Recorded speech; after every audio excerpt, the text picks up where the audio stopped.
हम states of matter पढ़ने वाले हैं। गैसियस स्टेट हम कंप्लीट कर चुके हैं, आज हम स्टार्ट करेंगे लिक्विड स्टेट ऑफ मैटर। आपको ऑलरेडी पता है liquid state of matter intermediate है सॉलिड और गैसियस स्टेट ऑफ मैटर का।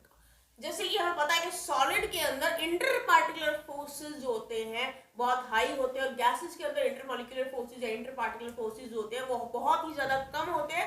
तो उस हिसाब से लिक्विड स्टेट ऑफ मैटर में इंटरमॉलिक्यूलर फोर्सेस या इंटर पार्टिकुलर फोर्सेस सॉलिड और गैसेस स्टेट के इंटरमीडिएट होंगे। तो उसी हिसाब से लिक्विड की हम कैरेक्टरिस्टिक्स को पढ़ेंगे। तो थोड़ा सा पढ़ लेते हैं, ऑलरेडी हम पढ़ चुके हैं जूनियर क्लासेस में, but still we have to revise it.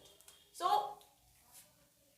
जैसे मैंने आपको बता दिया इंटर पार्टिकुलर या इंटरमॉलिक्यूलर फोर्सेस ऑफ अट्रैक्शन जो होंगे वो सॉलिड और लिक्विड के बीच के होंगे। तो उसी हिसाब से इंटर पार्टिकुलर स्पेसेस खाली जगह भी उन दोनों के इंटरमीडिएट ही होंगी। तो यहाँ पे हम कुछ प्रॉपर्टीज पढ़ेंगे, properties of liquid state of matter. पढ़ते हैं जरा, सबसे पहली प्रॉपर्टी पढ़ते हैं।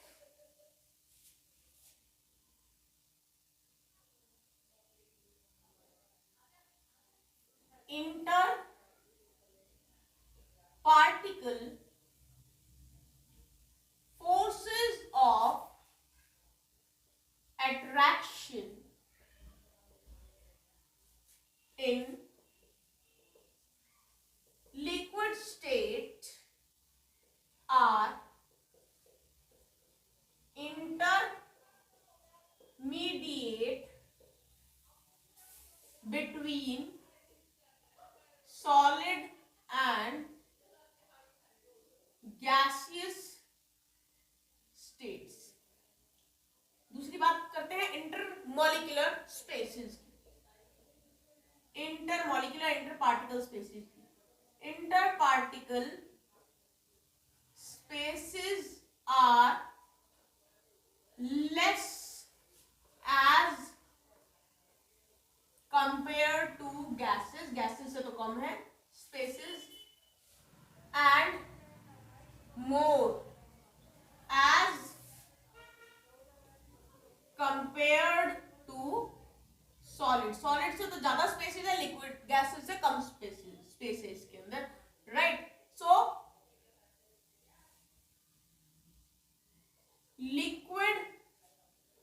Liquids are considered as fluids. एक टर्म है फ्लूइड्स जो लिक्विड और गैसेस दोनों के लिए ही यूज की जाती है, लेकिन क्योंकि मैं लिक्विड स्टेट पढ़ा रही हूँ तो मैं लिक्विड के बारे में बताऊंगी। Liquids are considered as fluids. अब फ्लूइड कहते किसको है? फ्लूइड कहते हैं उन सब्सटेंसेस को जिनके पास होती है tendency to flow. So liquids are considered as fluids as they have tendency to flow, right. Liquids have fixed volume fixed है, but no fixed shape fixed नहीं है। liquids are not कंप्रेसिबल, बिल्कुल भी कंप्रेसिबल नहीं होते, या फिर हम कह सकते हैं दे आर कंप्रेसिबल, या फिर नेग्लिजिबली स्मॉल उनकी कंप्रेसिबिलिटी होती है। तो नॉट कंप्रेसिबल बोलेंगे तो ज्यादा बेटर रहेगा। तो लिक्विड्स कंप्रेसिबल नहीं होते या बहुत कम होते हैं, ना के बराबर होते हैं, ठीक है। तो ये कुछ प्रॉपर्टीज और भी पढ़ रखी है, तो आप पढ़ते रहना, मैं आगे स्टार्ट कराती हूँ। लिक्विड स्टेट ऑफ मैटर में हम यहाँ पे प्रॉपर्टीज थोड़ी सी पढ़ चुके हैं। अब हम स्टार्ट करेंगे स्पेसिफिकली लिक्विड की कुछ properties. So we are going to discuss some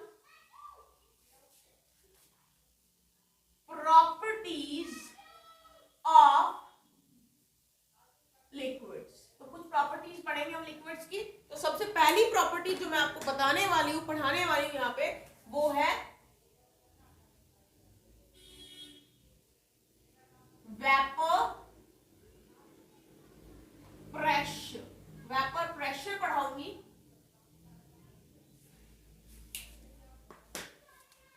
तो वेपर प्रेशर के बारे में आपको थोड़ी सी बात बता दूं। आपने ऑब्जर्व किया होगा, अगर हमने कोई कंटेनर ले लिया, खाली बर्तन ले लिया, उसमें पानी डाल दिया, उसको रख दिया, कुछ दिनों बाद उसका पानी खत्म हो जाता है। कभी सोचा है क्यों खत्म होता है? लेकिन अगर उसी बर्तन को मैं ढक के रख दूं तो वो पानी खत्म नहीं होता है, राइट? कभी सोचा है क्यों नहीं होता है? तो उसका केस मैं आपको बताती हूँ। जब हम एक ओपन कंटेनर के अंदर लिक्विड को रखते हैं तो वहां पे होती है इवेपोरेशन। अब इवेपोरेशन क्या होता है? एक टर्म और है जो आपने पढ़ी है, vaporisation. Vaporisation as well as evaporation दोनों एक ही चीज है, लगभग, कंडीशंस अलग है। दोनों ही केसेस के अंदर लिक्विड से वेपर फेज में जाएगा आपका लिक्विड, लेकिन इवेपोरेशन में वो अपने मेल्टिंग पॉइंट तक नहीं पहुंचता है। वेपोराइजेशन में आप उसको हीट देते हो, उसके मेल्टिंग पॉइंट तक पहुंचाते हो और फिर वो लिक्विड से वेपर फेज में जाता है। इवेपोरेशन में वो अपने आप सराउंडिंग से एनर्जी लेता है और वो कन्वर्ट हो जाता है लिक्विड से वेपर फेज में। तो जब आपने कंटेनर लिया, उसको ओपन में रख दिया है, तो वो सराउंडिंग से एनर्जी ले करके क्या करेगा? लिक्विड से वेपर फेज में चला जाएगा और उसे ही हम इवेपोरेशन बोलते हैं। ऐसा करने से धीरे धीरे धीरे धीरे वो सारा लिक्विड वेपर्स में कन्वर्ट हो जाएगा और वो कंटेनर हो जाएगा खाली। लेकिन अगर आपने उस कंटेनर को ढक दिया है तो ढकने से क्या होगा? कवर अप करने से क्या होगा कि लिक्विड के वेपर्स तो बनेंगे लेकिन वो बाहर एस्केप नहीं कर पाएंगे। धीरे धीरे धीरे धीरे उस कंटेनर के अंदर लिक्विड के ऊपर वाली खाली जगह में इकट्ठे होते चले जाएंगे। जब वो बहुत ज्यादा इकट्ठे हो जाएंगे तो वो एक दूसरे से कोलाइड करेंगे, कम होंगे तब भी कोलाइड करेंगे, लेकिन ज्यादा क्वांटिटी में इकट्ठे होने से उनकी कोलिजन बढ़ती चली जाएगी। और जब वो कोलाइड करना स्टार्ट करेंगे तो एक दूसरे में उनकी एनर्जी ट्रांसफर भी होगी। लेकिन जो पार्टिकल, जो वेपर जिसकी एनर्जी कम है, वो लिक्विड के सरफेस पे आके टकरा के दोबारा से कंडेंस हो जाएगा। तो एक तरह से जब एक कंटेनर क्लोज होता है तो उस केस के अंदर रेट ऑफ इवेपोरेशन और रेट ऑफ कंडेंसेशन एक पॉइंट पे इक्विलिब्रियम में आ जाते हैं। तो देखिए, शुरुआत में कंडेंसेशन 0 होती है, तो मैंने यहां से स्टार्ट किया है, यहां कंडेंसेशन शो कर रही हूं मैं, यहां इवेपोरेशन शो कर रही हूं। तो ये दोनों प्रोसेसेस एक पॉइंट पे आके इक्विलिब्रियम मेंटेन कर लेते हैं।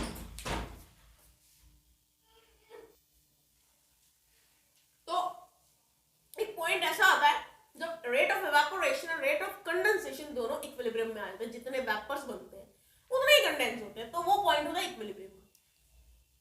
वेपर्स कितने बनेंगे लिक्विड में वो सबके लिए कांस्टेंट नहीं है, ये डिपेंड करता है कि आपने लिक्विड कौन सा लिया है। तो वो मैं आपको थोड़े से एग्जांपल्स देके बता देती हूँ। यहां पे हम लिखेंगे वेपर प्रेशर, यहां हम लिखेंगे टेम्परेचर जो आपने लिया है। तो देखिए जरा, ये मैं कुछ सब्सटेंसेस के लिए कर्व बना रही हूं।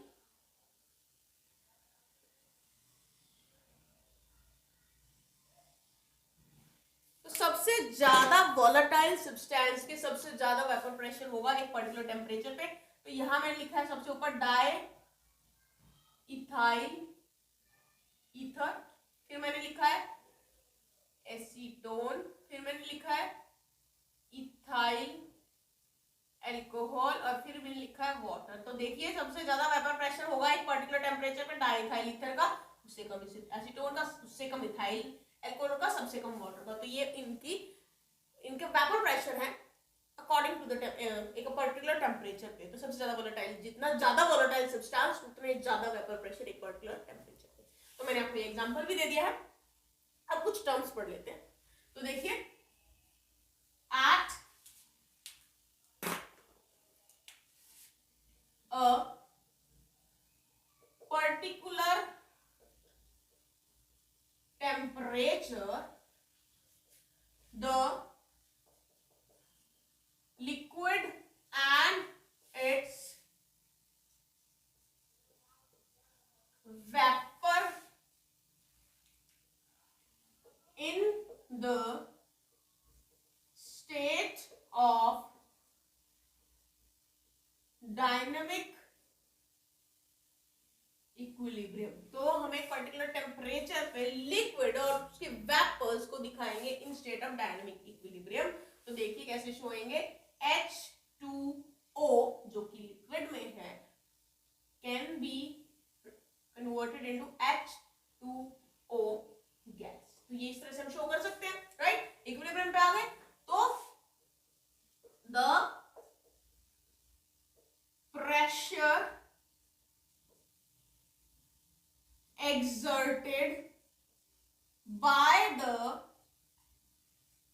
vapors of the liquid is equal to the pressure exerted by the vapor of the liquid in equilibrium with liquid at a given temperature is called vapor pressure। जो प्रेशर है जो vapours ने liquid के exert किया है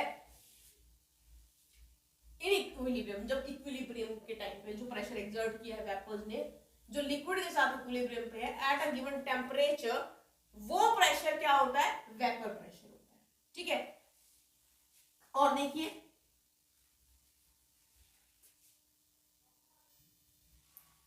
ये तो हो गई वेपर प्रेशर की बात कि वेपर प्रेशर क्या होता है। यहाँ पे आपकी वेपर प्रेशर की डेफिनेशन आ गई एक तरह से, ठीक है।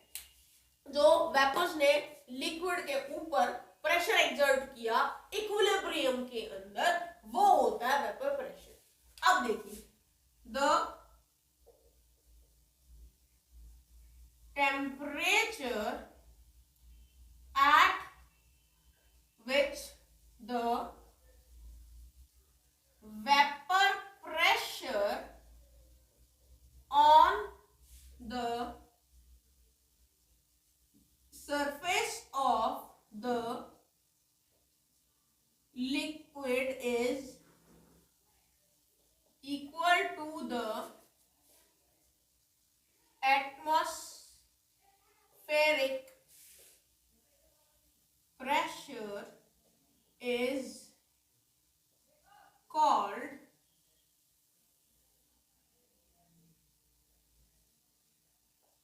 boiling point at that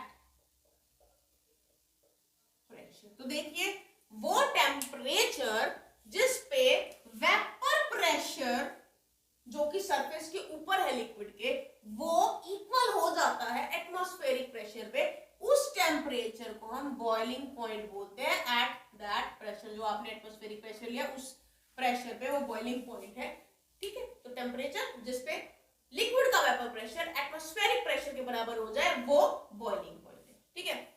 now boiling point के अलावा it is also called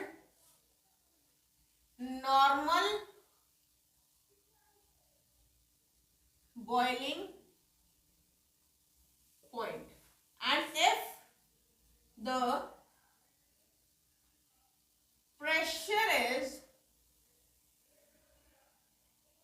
pressure is 1 bar, then it is called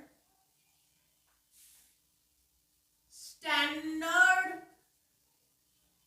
boiling point, ठीक है। अगर प्रेशर 1 बार है तो वो नॉर्मल बॉइलिंग पॉइंट नहीं, वो स्टैंडर्ड बॉइलिंग पॉइंट बन जाएगा। तो this was all about the vapour pressure.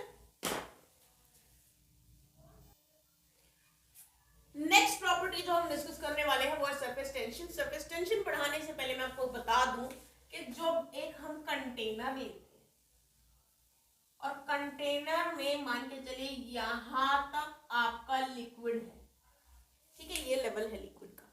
तो अगर एक पार्टिकल अगर बल्क में है, मतलब कि नीचे अंदर लिक्विड के अंदर कोई पार्टिकल प्रेजेंट है, तो उसको अगर एक पार्टिकल इस तरफ अट्रैक्ट करेगा अपनी तरफ, तो अपोजिट डायरेक्शन में भी एक पार्टिकल उसे अपनी तरफ अट्रैक्ट करेगा।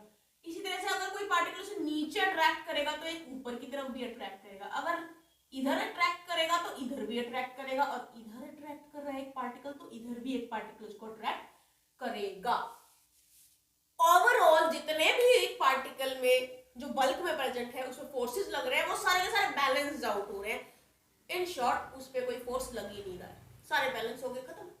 लेकिन अगर मैं एक पार्टिकल की बात करूं जो कि सरफेस पे प्रेजेंट है, तो देखिए इस पे कैसे कैसे फोर्स लग रहे हैं। एक फोर्स इधर लगेगा, एक फोर्स इधर लगेगा, बैलेंस्ड। एक फोर्स नीचे लगेगा, ऊपर फोर्स कोई नहीं है लगाने के लिए, एक फोर्स इधर लगेगा, एक फोर्स इधर लगेगा।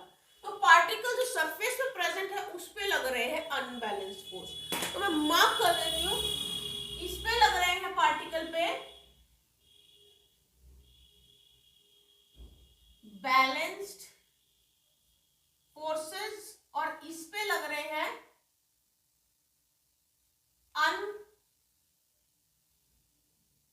Unbalanced forces. तो आप देख ही सकते हो कि लिक्विड जो है उस पे डाउनवर्ड प्रेशर लगता है, डाउनवर्ड फोर्स लगता है, ना pressure, force term is better, तो डाउनवर्ड फोर्स लगता है। तो इस वजह से लिक्विड के नीचे की जो खिंचाव मिल रहा है, इस वजह से liquid minimum surface area acquire करना चाहता है। So due to this liquid tends to minimize the surface area। तो अपना सरफेस एरिया मिनिमाइज करते हैं, ठीक है। So the molecules of the surface, आप देख सकते हैं आपके सामने बने हुए हैं जो मॉलिक्यूल है सरफेस पे, experiences a net downward force and have more energy than the molecules in the bulk that is inside the liquid। तो आप देख सकते हैं इसके ऊपर फोर्सेस लग रहे हैं, अनबैलेंस फोर्सेस लग रहे हैं, तो इस पे जो है एनर्जी ज्यादा लगेगी और नेट फोर्स डाउनवर्ड जाएगा। और अगर मैं बल्क की बात करूं, अंदर जो पार्टिकल प्रेजेंट है उसकी बात करूं, तो उस पे एनर्जी कम लग रही है, ठीक है। तो यहाँ पे उसके फोर्सेस भी बैलेंस हो जाएंगे। So the molecule on the surface experiences a net downward force and has more energy than the molecules in the bulk. Therefore liquid tends to have minimum number of particles। जब उसको अंदर की तरफ खिंचाव मिल रहा है तो कोशिश ये करेगा लिक्विड के सरफेस पे कम से कम पार्टिकल्स को रखे। So therefore liquid tends to have a minimum number of particles at their surface। अपने सरफेस पे कम से कम पार्टिकल्स रखेगा। अगर सरफेस को बढ़ाने की कोशिश की जाए तब क्या होगा? Now if we try to increase the surface area, कैसे बढ़ाए सरफेस एरिया को? सरफेस एरिया को, लिक्विड को बढ़ाने के लिए हम क्या करें? By pulling a molecule from bulk। अंदर से एक मॉलिक्यूल को खींच के बाहर निकालने की कोशिश करेंगे तो क्या होगा? attractive forces will have to be overcome। हमें attractive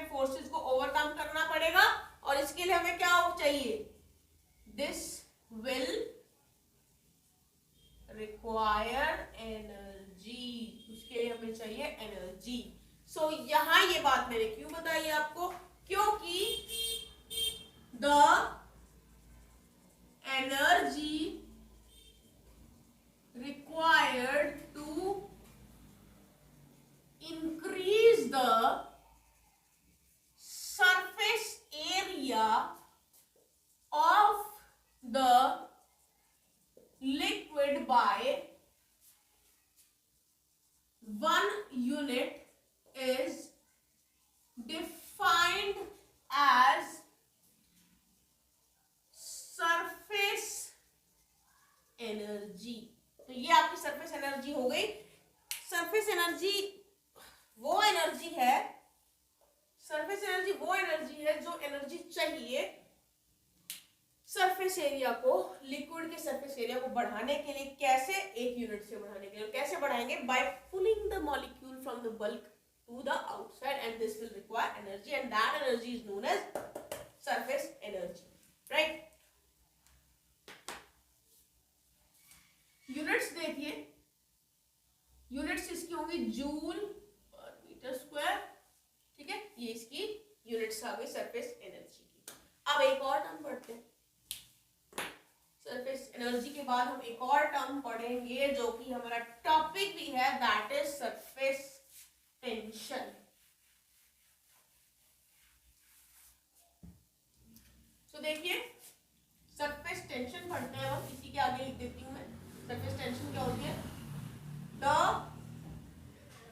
force acting per unit length perpendicular to the line drawn on the surface of liquid। तो अगर सरफेस पे लिक्विड के इस डायरेक्शन में, परपेंडिकुलर डायरेक्शन पे जो नीचे की तरफ फोर्स लग रहा है उसे हम सरफेस टेंशन बोलते हैं, राइट। तो इसकी यूनिट्स क्या है? यूनिट्स देखिए, इसकी यूनिट्स है एसआई यूनिट्स न्यूटन पर मीटर, ठीक है। एसआई यूनिट्स है ये। The lower state lowest, the lowest energy state of liquid will be when surface area is minimum। तो जब सरफेस एरिया लिक्विड का मिनिमम होगा, कब होगा? स्फीयर की फॉर्म में होगा। तो उस केस में उस लिक्विड की लोएस्ट एनर्जी स्टेट आप शो कर सकते हो, बता सकते हो, ठीक है।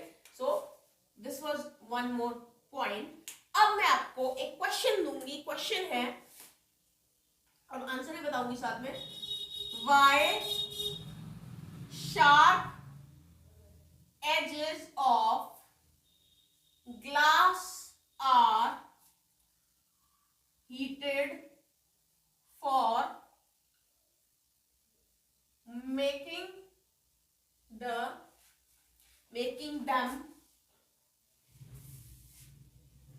स्मूथ। तो आपने देखा होगा जब कांच को, ग्लास को कट किया जाता है तो कट करने के बाद उसकी एजेस को गर्म किया जाता है, एजेस को गर्म करके स्मूथ किया जाता है। तो ऐसा क्यों? Glass is a pseudo solid, super cool liquid है वो। उसको जब हम हीट करते हैं तो क्या होता है? वो मेल्ट होने लगता है, लिक्विड स्टेट में आने लगता है, विस्कोसिटी कम होने लगती है उसकी। तो उससे क्या होगा?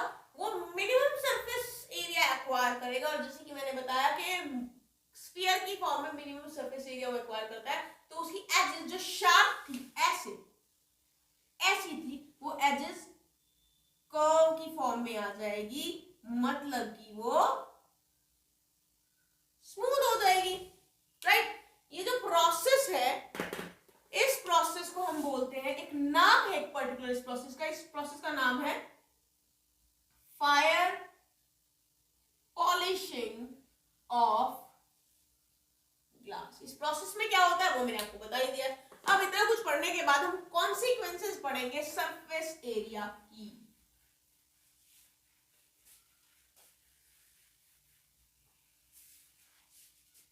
Now we are going to study the consequences of surface area. Let's start now. सबसे पहले spherical shapes of liquid drops। जो आपकी लिक्विड ड्रॉप्स होती है, मिनिमम एरिया एक्वायर करने के लिए स्फेरिकल शेप लेती है। That is the consequence of surface area to acquire the minimum area. फिर देखिए सेकेंड पॉइंट, इंसेक्ट्स। आपने कभी देखा होगा insects walk on the surface of water.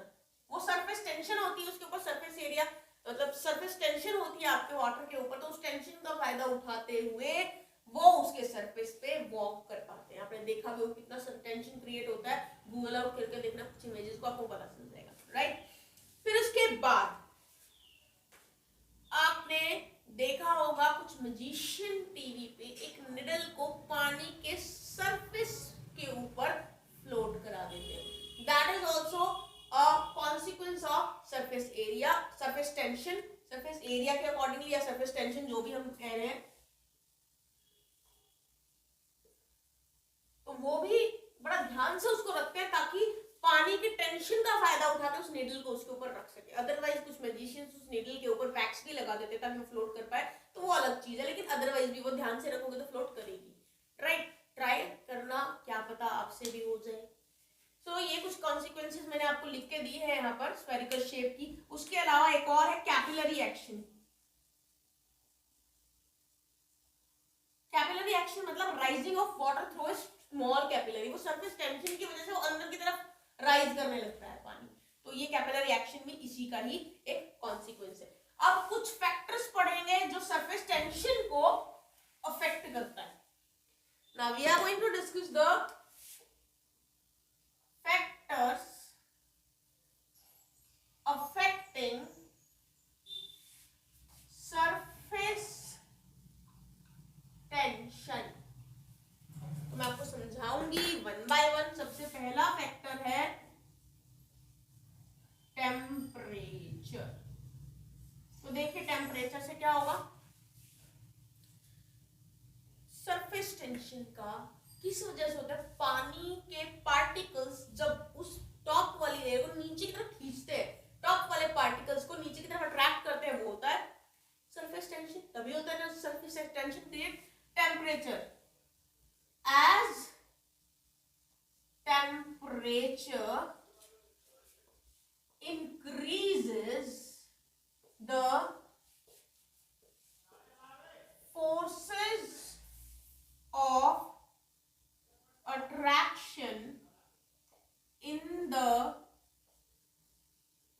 particles of a liquid decreases, and hence surface tension also decreases। अगर particles के बीच की attraction कम हो जाएगी तो सरफेस वाले पार्टिकल्स को अंदर की तरफ वो कम खींचेंगे ना, तो कम खींचेंगे, कम अंदर की तरफ अट्रैक्ट करेंगे, तो सरफेस टेंशन भी डिक्रीज हो जाएगी with rise in temperature.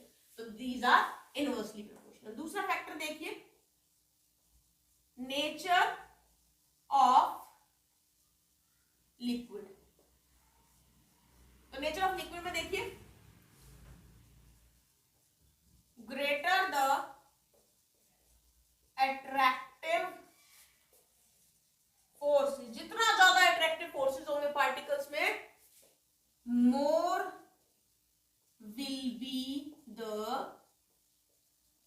surface tension. So this was all about the surface tension.